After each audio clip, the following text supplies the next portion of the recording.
Welcome back, everybody. Welcome back to A Gentleman's Life. Now for the second video, and today what I want to go over is how to start a watch collection or beginning a watch collection for someone who hasn't really been into watches before. Maybe you wore watches as a kid and haven't done so for quite a while and want to get back into wearing a watch on a daily basis. Maybe you're interested more in having a variety of watches. There's many different ways to go about starting a watch collection, but I think there's a few key things that kind of carry over for everyone. And what I'll do is I will use three watches out of my own collection as good examples, I think, for different styles of watches, and where I think can be a good starting point for anyone's collection. So going into styles, I think one of the first important things to consider is what styles of watches do you want to have in your collection. And this may not be something you know right away. You may have to go through a number of watches to get to that point. I got into starting collecting about a year and a half, 2 years ago, and I'd had a couple watches at a time for a couple years before that. But for the first probably year to a year and a half of collecting, it was trying lots of different things and figuring out what really was it that I wanted to collect, what styles of watches, what worked for me, and there's a number of things to consider. For example, if you work in finance and banking and you work with people's money, suit and tie every day, there's a certain aura you want to project to make people confident that you're serious and going to be serious with their money. So in that case, someone in that career field who's collecting watches but going to be wearing them all the time as well, of course, is going to have more along the lines of dress watches and classically designed watches. Myself, being in the military and having an active lifestyle, I take much more to tool watches, and I think of watches in the sense of being a tool. And some watches might be a little bit dressier and a bit more, I don't want to say premium, but a bit dressier and less tool-like, but they're based on a tool-like design. And some examples here would be your dive watches that are meant for going underwater. Some of your sports slash like chronograph type watches meant for timing purposes, and then your kind of aviation and military inspired designs. So those are more what my collection caters to, because they fit more of my lifestyle and what I look for in a watch. Because to me, a watch is a tool, and if I'm not meant to wear it and use it for its purpose, then I don't see the point as much in having it.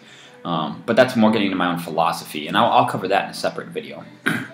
So back to kind of topic at hand after my little tangent there, is considering the styles. And I think a good place to start for beginners is to pick a dive watch, because they're really usable in so many different conditions, if you will. I mean, you can go swimming in them, you can wear them to the beach. Depending on the dive watch, you can wear them with a suit. I have some that work good with a suit, and some that are not as good. The ones that are more tool-like are not as good for that, but the other ones I'd wear casually, or if going to the beach or something. And the one I'm going to show today as an example is one that I would consider more of a casual dive watch. And then I believe some form of a separate, like a casual watch of a different style. So for me, I'm taking like the field watch, military field watch style. That works really good to me as a casual watch, whether it's t-shirt and jeans or slightly more dressed up, maybe with a button-up shirt, something like that. And then I think as a third watch, if we think of a 3-watch beginner collection, I think a dress watch is really important to have as well. And I have four dress watches out of a total collection size of about 20 watches. But I really don't have an occasion to wear dress watches that often. Getting dressed in a dress uniform or anything like weddings and things like that, I want to have that dress watch. But I don't need that many. I do have 2 dive watches that are dressier styled and can work with dressier clothes, along with the rest that are tool designed watches. But I think with a dive watch, kind of a more casual watch, and a dress watch, you have a good wide variety of options for any different occasion. What I'm going to do now is show you these examples. Alright everybody, so pardon the iPhone camera here, the beginner collection. So we have here on the left, go over here, this is your more dive watch style. As you can see here, very easy to read, very simple, easy to read dial. There will be significant lumen material, in this case super luminova, on these watches, on the hour hands, hour markers, hour, minute hands, and second hand. Another key here is the rotating bezel. So you can see how the bezel rotates. Now this is meant for divers. Before we had dive computers, they would turn this to the minute they were going under with their air, so they know how much air they had used. You can see very sturdy in construction. With the dive watches, they have a screw-in crown. So the crown here, that screws in for better water protection. And you can see it has a solid case back again. I have this one on a leather strap. I just like the look of it better. But if I were going to go to the beach, say, I would take it off the leather strap and probably put it like on a NATO strap or something like that. So that's a very tool-like design, and that's a diver watch. Squale, one of my favorites. I really like that one. Excellent company. Now, if we're talking about just a simple, more classic designed casual watch, I think the Hamilton Khaki Field is a great example. You can see here it's a little bit smaller. It's also definitely thinner. You can see here, very thin, but a very classic design.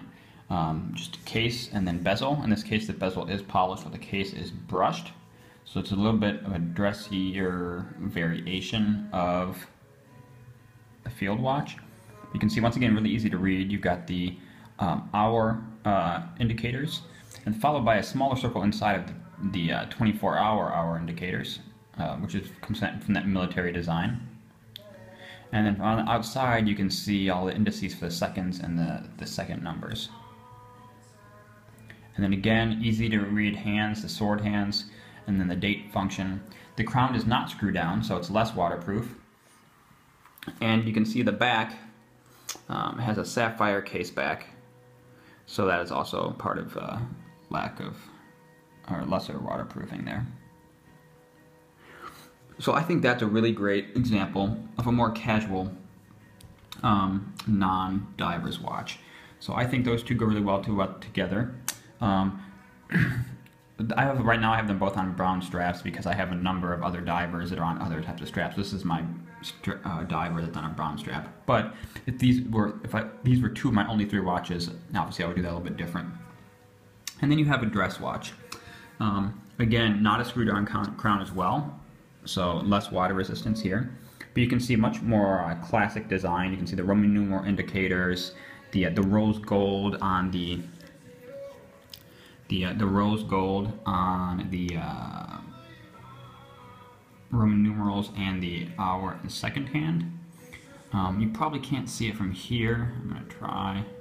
No, with the crystal it's not working so well. Sort of. You can see the applied Orient logo, and then water resist for the limited water resistance of the watch. It's on a alligator strap, much shinier leather, so you can see how it looks a little bit more dressy, and you can see the more polished surfaces, so much more of a dressy watch. And again,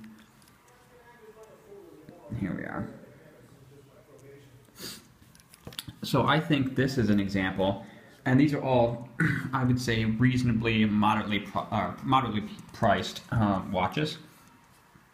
And this collection of watches, if you add them all together, depending on prices you could find them at, if you bought them all new, you could probably get this collection for between $1,000 and $1,500. Partially because this is not the regular version of this watch. It was a more limited run, so a little bit more expensive. It uses a higher grade.